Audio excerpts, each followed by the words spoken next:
بسم اللہ الرحمن الرحیم صلی اللہ علیہ حبیب محمد وآلہ وبارک وسلم۔ السلام علیکم ورحمۃ اللہ وبرکاتہ۔ آپ یوٹیوب چینل دیکھ رہے ہیں اور میں علی احمد بھٹی ہوں۔ انتہائی دو اہم قسم کی نیوز ہیں۔ پہلی نیوز تو یہ ہے کہ کرنل ریٹائرڈ محمد ہاشم ڈوگر جو کہ وزیر داخلہ پنجاب تھے پی ٹی آئی کے، انہوں نے استعفیٰ دے دیا ہے، اور فی الوقت انہوں نے جو وجوہات بتائی ہیں وہ یہ ہے کہ میں اپنی ذاتی وجوہات کی وجہ سے یہ استعفیٰ دے رہا ہوں۔ لیکن پچھلے دنوں ان کے خلاف ایک مہم لانچ کی گئی۔ پہلے تو نون لیگ کی طرف سے ہمیشہ کی طرح نانی کے میڈیا سیل کی طرف سے مہم لانچ کی گئی کرنل ہاشم ڈوگر صاحب کے خلاف، کہ جب بھی وہ کوئی ٹویٹ کرتے تو ان کے ٹویٹر اکاؤنٹ پر ٹویٹ پر جو ہے نا وہ سینکڑوں کی تعداد میں جو غیر مناسب جو ہے نا انہیں جواب دیے جاتے۔ تو یقیناً میں پہلے دن سے یہ فیل کر رہا تھا اور نوٹ کر رہا تھا کہ یہ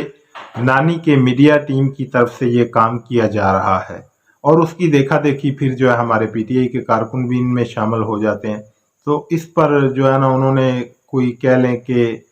زیادہ نوٹس نہیں لیا، نہیں تو اس کا نوٹس لیا جانا چاہیے تھا، اور اس جو غلط انفارمیشن جو معاملات پھیلائے جا رہے تھے انہیں دور کرنا چاہیے تھا۔ پھر یہ چونکہ گراؤنڈ بنایا گیا، اور پھر اس گراؤنڈ کے بعد فیک میڈیا نیوز شروع ہو گئی۔ جیو نیوز پر جو ہے نا ان کے ٹکڑ چلائے گئے، ان کی جو ہے نا بیانات کے کاٹ کر جو غلط مطلب لیے گئے۔ تو یہ جیو پی ٹی آئی کا کب سے جو ہے نا خیر خواہ ہو گیا، یہ پی ٹی آئی کو سوچنا چاہیے کہ جیو نیوز آپ کا کب سے خیر خواہ ہو گیا۔ انہوں نے تو ہمیشہ وہی کام کرنا ہے جو ان کے آقا ان کو حکم دیں گے، اور اس کے علاوہ یہ پی ٹی آئی کے لیے قطعاً ایک اچھا شگون نہیں ہے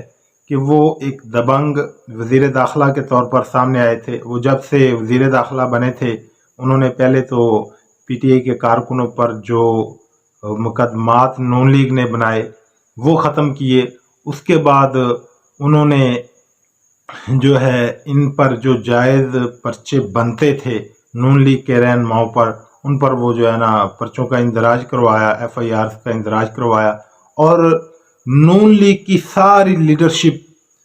27 کلو 22 کلو ایریا اسلام آباد میں محصور ہو کر رہ گئی تھی اس خوف کی وجہ سے۔ تو یہی خوف تھا جس کی وجہ سے انہیں پہلے سوشل میڈیا پر نانی کی ٹیم، اور اس کے بعد انہیں جو ہے نا پھر گراؤنڈ بنا کر میڈیا پر ٹارگٹ کیا گیا۔ اس کے علاوہ اگر کوئی اس کے پیچھے اور معاملات ہیں تو یہ بعد میں سامنے آئیں گے کہ اندر سے تو ان کی کوئی ٹانگیں نہیں کھینچ رہا تھا۔ اکثر سیاسی جماعتوں میں ایسا ہوتا ہے کہ وزارتوں کی دوڑ شامل ہوتی ہے اور ڈس انفارمیشن پھیلائی جاتی ہیں، اور پارٹی کے اندر بھی۔ تو یہ ایسا قطعاً پی ٹی آئی کے لیے مناسب نہیں ہے کہ جس حالات میں اس وقت پی ٹی آئی ایک حالت جنگ میں ہے، اندرونی قوتیں، بیرونی قوتیں، اور پی ٹی آئی کی 11 جماعتیں پی ٹی آئی کے خلاف برسر پیکار ہیں۔ تو ایسے میں جو ہے نا اندرونی خلش اور ایسے معاملات پی ٹی آئی کے لیے سخت نقصان دہ ہیں۔ اگر کوئی ایسی بات ہے تو ایسے معاملات کا chairman P T I Imran Khan کو نوٹس لینا چاہیے، اور اگر کوئی یہ کھینچا تانی ایسی ہے تو اسے ختم کیا جانا چاہیے۔ اس کے علاوہ معروف لائر چودھری اعتزاز احسن صاحب، انہوں نے ایک جو ہے میڈیا کو بیان دیا ہے، اور اس بیان میں انہوں نے کہا ہے کہ نواز شریف، شہباز شریف، مریم نواز، ان کے جو کیسز ہیں وہ تو اس طرح کے جیسے کہ وہ تلی پر لکھے ہوتے ہیں کہ واضح ان کے کیسز ہیں، کرپشن کے کیسز ہیں، جو ان کے معاملات ہیں وہ تو بالکل اوپن ہیں، وہ کھلے ہیں، ان میں کوئی شک اور شبے کی گنجائش نہیں ہے۔ تو یہ این آر او دیا ہے ان کو باجوہ صاحب نے، اور باجوہ صاحب اس کے بڑے مجرم ہیں۔ یہ اعتزاز احسن صاحب کا بیان ہے، اور یہ بیانات بھی سننے میں آئے ہیں کہ بلاول بھٹو نے ان پر دباؤ ڈالا ہے کہ وہ اپنا یہ بیان واپس لے، لیکن انہوں نے اپنا بیان واپس لینے سے انکار کر دیا ہے کہ میں نے جو بیان دیا ہے وہ حق پر دیا، اور میں حق پر ڈٹ کر کھڑا ہوں، میں یہ بیان قطعاً واپس نہیں لوں گا۔ اور دوسری طرف سے 2-3 دن قبل نواز شریف صاحب نے پھر سے اداروں پر چڑھائی کی، اسٹیبلشمنٹ پر الزامات لگائے، عدلیہ پر الزامات لگائے۔ تو اب دیکھتے ہیں کہ D G I S P R اور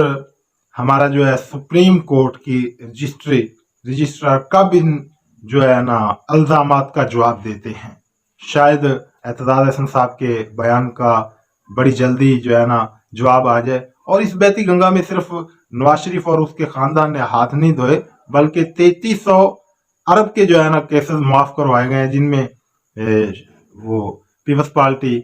زرداری صاحب اور ان کا جو ہے نا پورا ٹبر اور یہ پوری گینگ سب شامل ہے، اور دیگر جو 11 جماعتیں ہیں،